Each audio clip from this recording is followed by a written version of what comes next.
33 anos. E meio.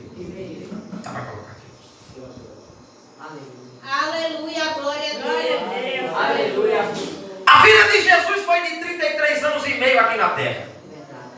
É verdade. Em Atos dos Apóstolos, Jesus Cristo ascende ao céu, Jesus vai de volta ao céu. Mas só que lá em João capítulo 14, versículo de número 16, ele diz assim: eu rogarei ao Pai, para que vos envie outro Consolador. João 14, 18, Jesus disse: eu não vos deixarei órfãos. Como realmente não deixou, ele enviou outro Consolador. Quem era esse outro Consolador? O Espírito Santo, que desce no livro, no capítulo 2 de Atos dos Apóstolos. Jesus foi embora, irmãos, mas Jesus não deixou os discípulos sozinhos. Enviou o Espírito Santo. E o Espírito Santo está até hoje conosco,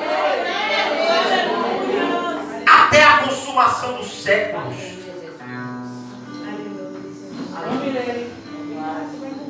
Atos dos Apóstolos fala da ação do Espírito Santo.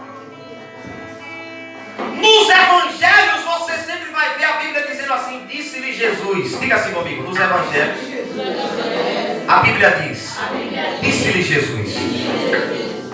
Mas agora em Atos dos Apóstolos é diferente. A Bíblia vai dizer: disse o Espírito Santo,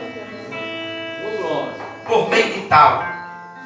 Porque a pessoa mais proeminente no livro de Atos é o Espírito Santo. Atos dos Apóstolos conta a história da igreja triunfante de Cristo, o início da igreja de Cristo aqui na terra. Até o momento que Jesus estava entre os homens, a igreja não havia sido criada. A igreja só é inaugurada em Atos 2, quando a Bíblia diz que estavam todos reunidos no mesmo lugar, e de repente veio um som do céu, como um vento veemente e impetuoso, que invadiu todo lugar, e todos que estavam assentados foram cheios do Espírito Santo. É a partir daquele momento que a igreja é inaugurada. É a partir daquele momento que a igreja de Cristo tem início aqui na terra. E já faz 21 séculos que a igreja foi inaugurada, e até hoje nunca se contou nenhum homem que pôde destruir a igreja de Cristo. São 2 milênios, 2000 anos que a igreja foi inaugurada aqui na terra, e até hoje nenhum imperador, nenhum rei, nenhum governador conseguiu destruir a igreja de Cristo, porque a igreja de Cristo não foi, irmão, não foi criação do homem, não foi plano e nem planejamento do homem. A igreja de Cristo não foi aqui arquitetada pelo homem, planejada pelo homem, mas a igreja de Cristo nasceu no coração de Deus, e é por isso que nós estamos aqui até hoje. Glória a Deus, glória a Deus.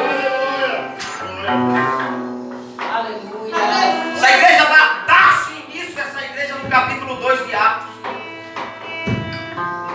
E ela vai crescendo, irmãos. Ela vai evoluindo. Atos mostra a expansão da igreja. Se eu pudesse definir o livro de Atos, ouça bem para você aprender. Eu usaria 3 palavras para definir esse livro. Primeiro, ascensão. Diga comigo assim: ascensão. Porque o livro de Atos fala da ascensão de Cristo. Jesus voltou ao céu. Quando você vê alguém falando, algum pregador falando, ascensão é a volta de Cristo ao céu. Foi assunto ao céu. Segunda palavra, descida. Diga comigo: descida. É a segunda palavra que define o livro de Atos. Por quê? Porque Atos fala da descida do Espírito Santo. Capítulo 2. Ele desce como que fogo, como que vento, e enche os discípulos de Cristo. Descido, o Espírito Santo desce, enche aquela igreja. Aquela igreja é cheia, repleta, completa, plena do Espírito Santo, e agora vai fazer o serviço que Cristo lhe ordenou, que foi pregar o Evangelho. E a segunda palavra, a terceira palavra é expansão. Diga comigo: expansão. Porque o livro de Atos fala do crescimento da igreja. Ouça bem. O livro de Atos fala do crescimento da igreja. Atos conta a história da igreja que cresce. Lucas fala de uma igreja, irmãos, que não pode parar por nenhuma barreira. Atos, capítulo 1, versículo 8. Vou saber quem estiver com a Bíblia aberta, leia comigo. Atos 1 e 8 diz assim: mas recebereis a virtude do Espírito Santo, que há de vir sobre vós, e ser-me-eis testemunhas, tanto em Jerusalém como em toda a Judeia e Samaria e até os confins da terra. Ouça bem qual foi a ordem de Cristo à sua igreja. A ordenança maior de Cristo à sua igreja não foi para que ficássemos dentro de templos, presos.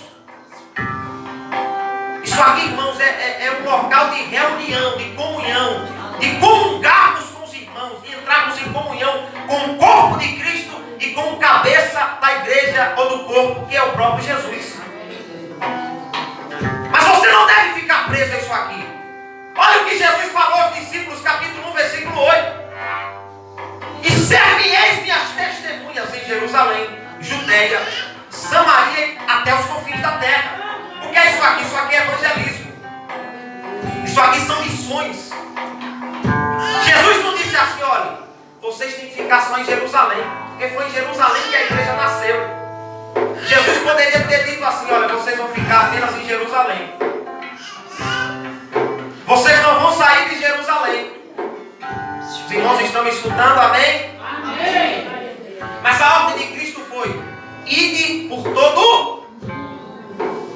E aqui Jesus disse: vocês serão minhas testemunhas em Jerusalém, que foi o lugar do início da igreja, Judeia, que era o distrito onde ficava Jerusalém, Samaria, que era o distrito próximo, até os confins da terra, todas as nações. Olha a ordem de Cristo para a igreja. Jesus disse assim: recebereis poder. Jesus não diz aqui que a igreja vai receber poder para outra coisa a não ser para o quê? Fazer missões. Grave isso aqui. Para evangelizar os povos, para evangelizar as nações. Grave isso aqui. Vou dar início à mensagem agora. Só foi a introdução. Essa mensagem que Deus colocou em meu coração, eu defini ela como perseguição, oração e poder. Diga assim: perseguição, oração e poder. Por que, Moisés? Porque a igreja de Atos cresce em meio às perseguições. A igreja de Atos dos Apóstolos, irmão, floresce em meio às perseguições. Se você vê no capítulo 2 foi o enchimento da igreja pelo Espírito Santo. O Espírito Santo enche a igreja para que a igreja possa o quê? Testemunhar. O Espírito Santo vem e enche a igreja para que a igreja testemunhe, para que a igreja evangelize, para que a igreja pregue a palavra. Foi para isso que o Espírito Santo encheu aí? Não foi para outra coisa. No capítulo 3, depois do enchimento da igreja, a Bíblia diz que a primeira ação do Espírito Santo em Atos dos Apóstolos, depois que os discípulos foram cheios do Espírito Santo, a primeira ação do Espírito Santo foi curar um coxo. O Espírito Santo já desceu sobre os apóstolos, dando autoridade para curar. Capítulo 3. Capítulo 4, eles estavam com tanta autoridade que, pelo motivo de ter curado o coxo, eles foram presos. Capítulo 5, a Bíblia diz que eles foram presos de novo, 5:17. Capítulo 6 foi a ordenação dos diáconos. E capítulo 7 foi a morte de Estevão. Estevão foi o primeiro crente a morrer pela causa. Foi o primeiro mártir. Já se vão mais de 70 milhões de pessoas que morreram por Cristo desde a época de Estevão ou mais. Capítulo 8, ouça bem. Essa igreja, irmãos, começa agora a pregar a outras comunidades próximas próximas da Judeia. Capítulo 9. Essa igreja cheia de poder alcança o pior perseguidor da igreja, que foi Saulo ou Paulo.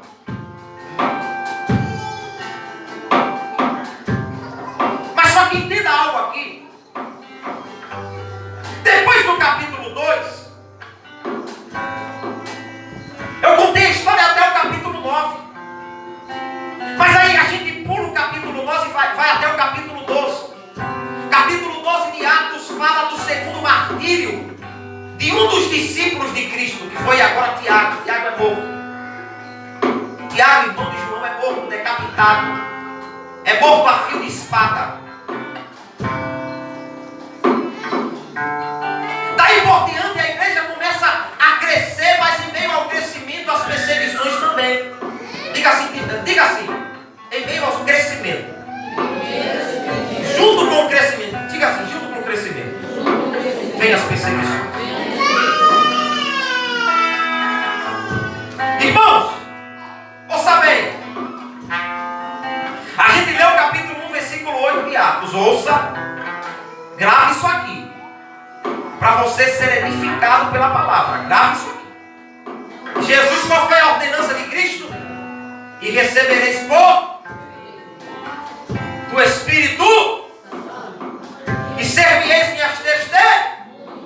Quer dizer, vocês serão minhas testemunhas perante o mundo. Irmãos, olhe bem. A palavra testemunha é um linguajar judicial. A gente vê muito a palavra testemunha sendo usada em tribunais de justiça. O que é testemunha? Testemunha, ele não fala aquilo que é de opinião própria. Uma testemunha não fala aquilo que é de pensamento próprio dele. A testemunha só pode relatar aquilo que ela viu e ouviu. Olha o que Jesus disse. Jesus disse que seriam suas testemunhas. Testemunha como Moisés, relatando aquilo que vimos e ouvimos da sua parte. Foi para isso que Jesus te chamou, para ser testemunha dele. Para testificar do que você viu e do que ouviu. Mas olhe, vamos continuar lendo o capítulo 8, capítulo 1, versículo 8. Ainda sobre a ordenança de Cristo para a sua igreja. Jesus diz: e sereis minhas testemunhas, tanto em Jerusalém. Diga comigo, Jerusalém. Judeia, Samaria, até os confins da terra. Devagarzinho. Se alguém se levantar aqui, irmão, ouça bem em nome de Jesus. Estou vendo alguns irmãos distraídos. Ouça bem.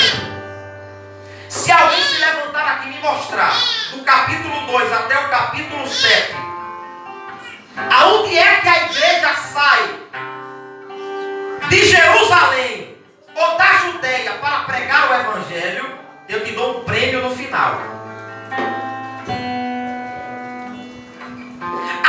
Do capítulo 2 até o capítulo 7, a igreja não sai dos perímetros, das redondezas de Jerusalém, Judeia.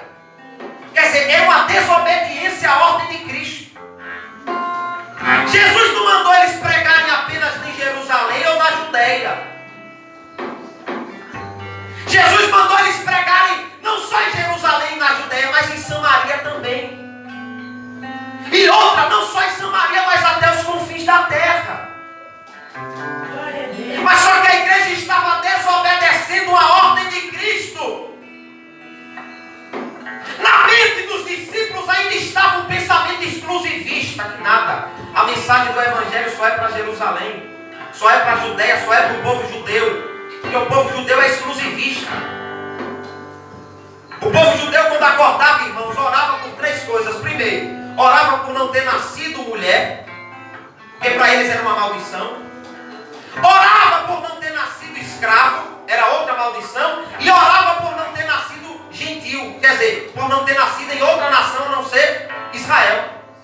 Era um povo exclusivista, era um povo que só achava que Deus era para eles, que a lei de Moisés, que a revelação divina de Deus só era para eles. E os discípulos continuaram com esse pensamento. Jesus mandou mandou eles pregarem além de Jerusalém, além da Judeia, mas eles continuaram, irmãos, pregando apenas aonde? Jerusalém, Judeia. Jerusalém, Judeia. Continuaram com um pensamento exclusivista, com um pensamento que a revelação do Evangelho só era para o povo judeu. Aí sabe o que Deus faz? Olha bem o que Jesus faz. O que Deus faz para despertar a igreja, capítulo 8. Capítulo 6 e 7, a Bíblia fala da morte de Estevão. Estevão morre, é o primeiro crente a morrer pelo Evangelho. Estevão morre. E depois da morte de Estevão, capítulo 8, versículo de número 2, olha o que a Bíblia diz. Atos 8, capítulo 8, versículo 1, diz assim: e também Saulo, falando de Paulo, consentiu na morte dele, e fez-se naquele dia uma grande perseguição contra a igreja, que estava em Jerusalém. Olha o que Deus fez. A igreja não queria sair de onde? De Jerusalém. Só queria pregar em Jerusalém. Jesus disse, não é só em Jerusalém. Não é só na Judeia. Em Samaria e nos confins da terra também.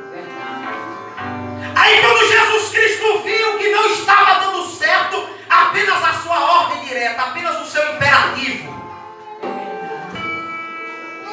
Jesus agora, depois da morte de Estevão, automaticamente a Bíblia diz que se faz uma grande perseguição contra a igreja. E a Bíblia ainda diz mais, que depois da perseguição, todos foram dispersos pela terra. Pelas terras. Olha que interessante. A igreja estava desobedecendo a ordem de Cristo, que era pregar em todo, até os confins da... Jesus enviou a perseguição. E sabe o que a perseguição faz? O que a ordem de Cristo não fez, a perseguição fez. A Bíblia diz que aqueles que foram perseguidos, que a igreja perseguida foi dispersa. A palavra dispersa, irmão, do original, fala de alguém que planta sementes em um campo. Quer dizer, os discípulos só saíram a semear o Evangelho depois da perseguição.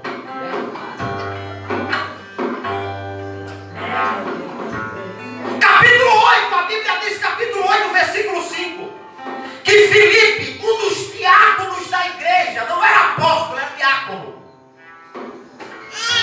Na hierarquia da igreja inferior ao apóstolo. Mas mesmo sendo diácono, a Bíblia diz assim, que desceu Filipe a Samaria e pregava a Cristo. Só depois da perseguição é que a igreja despertou e começou a pregar a Cristo Jesus. A igreja no Brasil está vivendo a mesma coisa. Parece-me que vai ter que vir uma perseguição por aí, para que a gente acorde e comece a pregar o Evangelho a toda a criatura.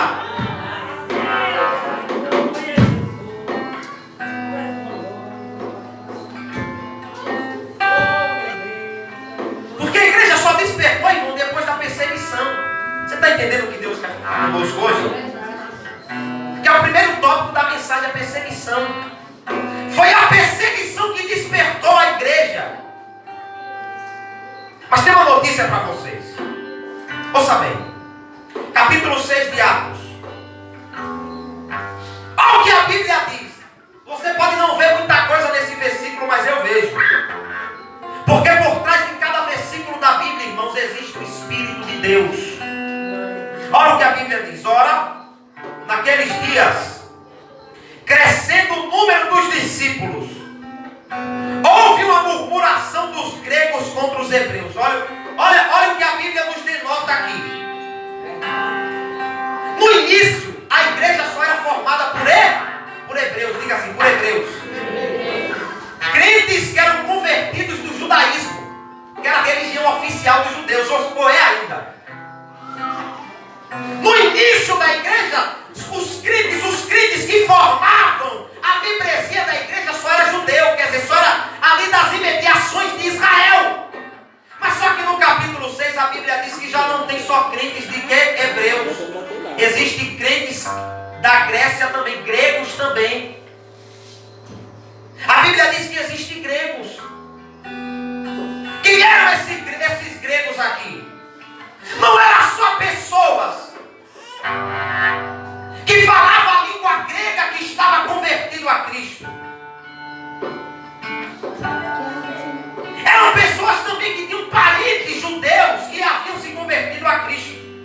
Sabe o que isso nos mostra, irmãos? Isso nos mostra o crescimento da igreja. Do capítulo 2 até o capítulo 5 só há crentes judeus, ou melhor dizendo, hebreus dentro da igreja. Mas no capítulo 6 a Bíblia já nos mostra que há crentes gregos também. Quer dizer, de outra nacionalidade, de outro país, de outra nação, de outro povo. Vocês lembram que eu disse que a igreja estava vivendo perseguições? Mas só que mesmo em meio à perseguição a igreja cresceu. Amém. Aleluia. Aleluia. Começou só com crentes hebreus, agora já tinha gregos também. Isso mostra o crescimento da igreja. Isso mostra que a igreja alcançou outros povos, que a igreja alcançou outras nações. Isso me faz lembrar o capítulo 1, versículo 12 de Êxodo. A Bíblia diz assim, Êxodo capítulo 1, versículo de número 6 até o versículo de número 10 ou 11.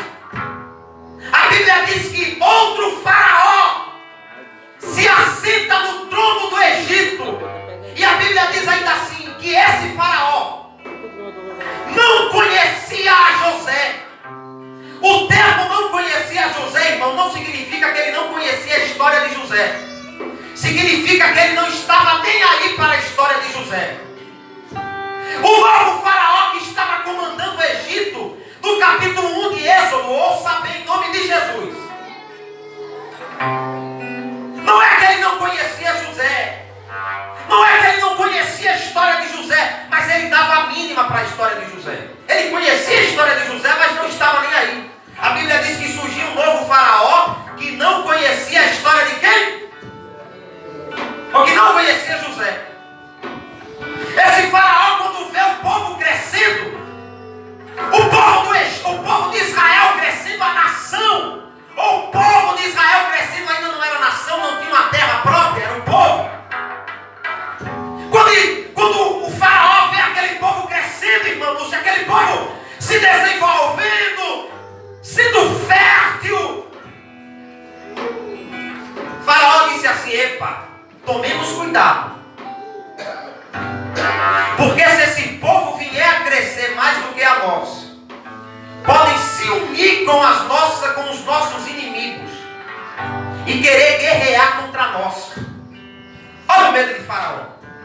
O medo de Faraó era que a nação crescesse, o povo de Israel crescesse e engolisse a nação do Egito. Porque segundo alguns estudiosos, irmãos, o Egito tinha 2 milhões de pessoas, enquanto Israel já havia 3 milhões de pessoas. O povo de Israel já estava com 3 milhões de pessoas contra 2 do Egito, quer dizer, já estava quase o dobro. Faraó estava com medo. E sabe o que Faraó fez como medida para tentar acabar com o povo de Deus? A Bíblia diz que Faraó envia homens para que dobre o trabalho do povo. Vou repetir mais uma vez. Estou sentindo a presença de Deus aqui. Faraó envia homens para que dobre o trabalho do povo. Faraó envia algozes.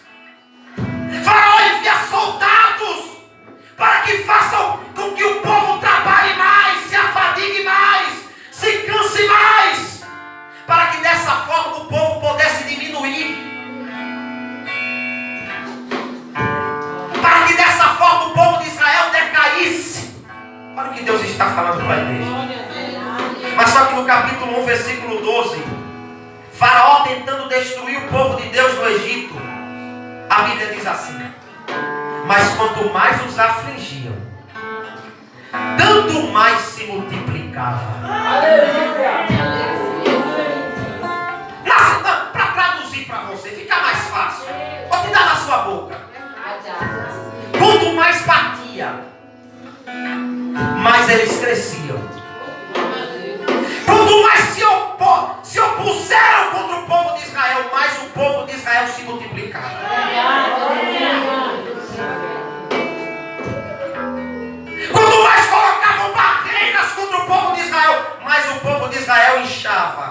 crescia, Aleluia. se multiplicava, Glória a Deus. se tornava um povo forte. Aleluia. Tudo a ver com Atos 6. Quanto mais perseguia a igreja, com Atos dos Apóstolos, quanto mais perseguia a igreja, mais a igreja crescia. A perseguição, ao invés de, irmãos, de calar a igreja, de oprimir a igreja, a perseguição, ao invés de fazer isso aqui, estava fazendo isso aqui. Aleluia. Não, você não entendeu. Em vez de a perseguição estar fazendo isso aqui, a perseguição estava fazendo isso aqui. Em vez de a perseguição oprimir a igreja, estava fazendo a igreja se expandir, crescer, alcançar outros lugares. Mesmo assim não é diferente em nossos dias. Ainda que o diabo forme perseguições, as perseguições não são para destruir a igreja. Escute o que Deus está falando nessa noite. É para fazer a igreja crescer, irmão.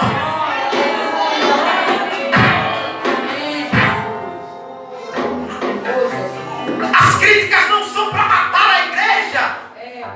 Ali acolá a gente tem que parar de ser crente fraco. Ali acolá tem uma crítica, alguém diz aqueles crentes só sabem fazer barulho.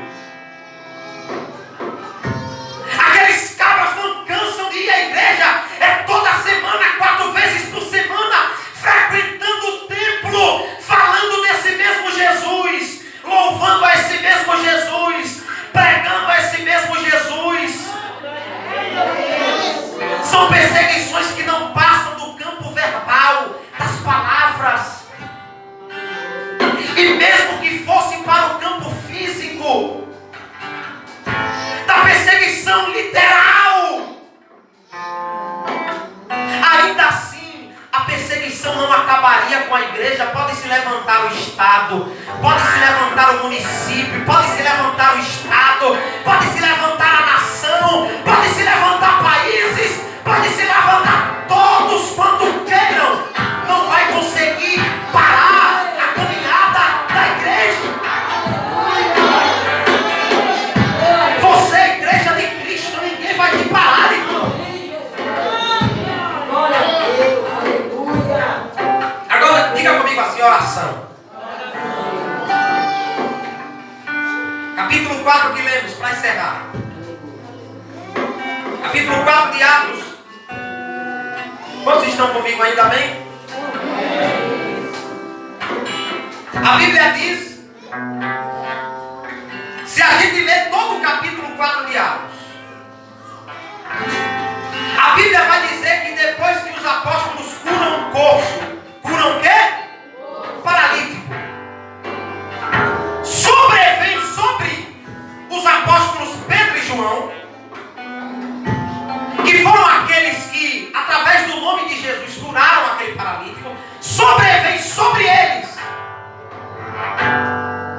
os líderes religiosos daquela época. Olhe para mim e ouça, para que você aprenda no final. Os líderes religiosos daquela época, quando vê Pedro e João pregando o nome de Jesus, curando no nome de Jesus, eles se enfurecem e dão contra Pedro e João, prendem eles. Capítulo 4, versículo 3. Prendem os apóstolos por causa de uma cura. Capítulo 4, no contexto onde lemos. Aí a Bíblia diz que depois da prisão, esses apóstolos, ainda no tribunal, falando aos líderes religiosos daquela época,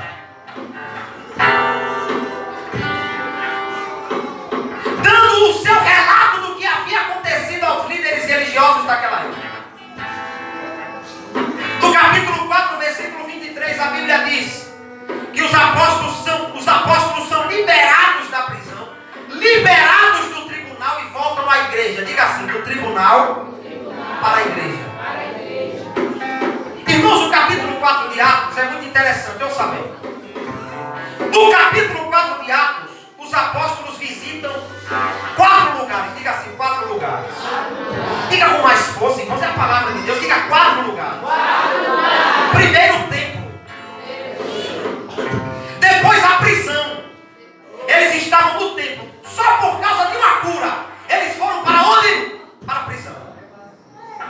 Depois da prisão, a Bíblia diz que eles foram para o tribunal.